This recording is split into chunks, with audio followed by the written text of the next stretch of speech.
ناظرین السلام علیکم، میں محمد عبدالرشید جنید، آپ دیکھ رہے ہیں گواہ نیوز۔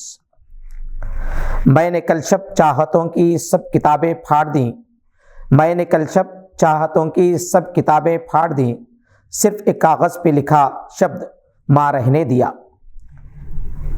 کسی کو گھر ملا حصے میں یا کوئی دکان آئی، میں گھر میں سب سے چھوٹا تھا، میرے حصے میں ماں آئی۔ میری خواہش ہے کہ میں پھر سے فرشتہ ہو جاؤں، میری خواہش ہے کہ میں پھر سے فرشتہ ہو جاؤں، ماں سے اس طرح لپٹ جاؤں کہ بچہ ہو جاؤں۔ حادثوں کی گرد سے خود کو بچانے کے لیے ماں ہم اپنے ساتھ اب تیری دعا لے جائیں گے۔ لپٹ کے روتی نہیں ہے کبھی شہیدوں سے، یہ حوصلہ ابھی ہمارے وطن کی ماؤں میں ہے۔ لبوں پہ اس کے کبھی بد دعا نہیں ہوتی، بس ایک ماں ہے جو مجھ سے خفا نہیں ہوتی۔ اے نیند مجھے ماں کی طرح آغوش میں لے لے، اے نیند مجھے ماں کی طرح آغوش میں لے لے، دن بھر کے تھکن سے بدن ٹوٹ رہا ہے۔ ماں پر لافانی شاعری، ماں بیٹے کے اٹوٹ رشتے کے اظہار کے منفرد انداز والے شاعر منور رانا کو آج ایش باغ لکھنؤ کے شہر خموشہ میں سپرد خاک کر دیا گیا۔ تھکن کو اوڑھ کے بستر میں جا کے لیٹ گئے، ہم اپنی قبر مقرر میں جا کے لیٹ گئے۔ روسی ادیب گورکی کو ان کی ناول ماں پر نوبل انعام دیا گیا۔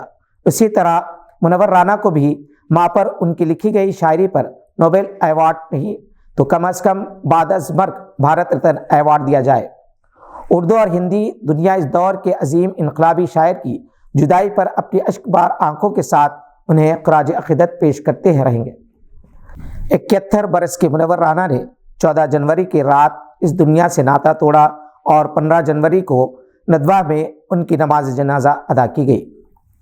منور رانا جنہوں نے ماں کی محبت کو اپنے اشعار میں اس انداز میں پیش کیا کہ ہر شعر سے ممتا چھلکتی محسوس ہوتی ہے۔ محبوب معشوق کی شاعری کے درمیان ماں کی عظمت کو پیش کرنا اور خود شعراء اور ادیبوں کے صف میں عظیم مقام حاصل کرنا، یہ منور رانا نے کر دکھایا۔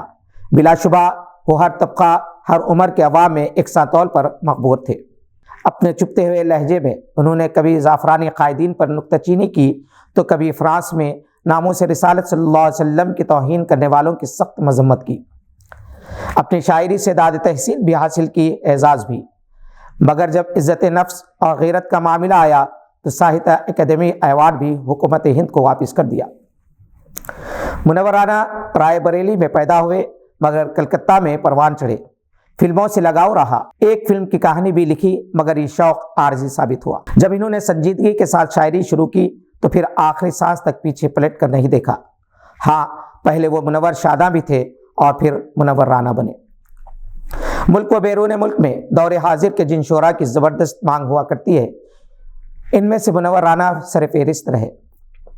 انہوں نے باغیانہ انداز بھی اختیار کیا اور جذباتی لب و لہجہ بھی۔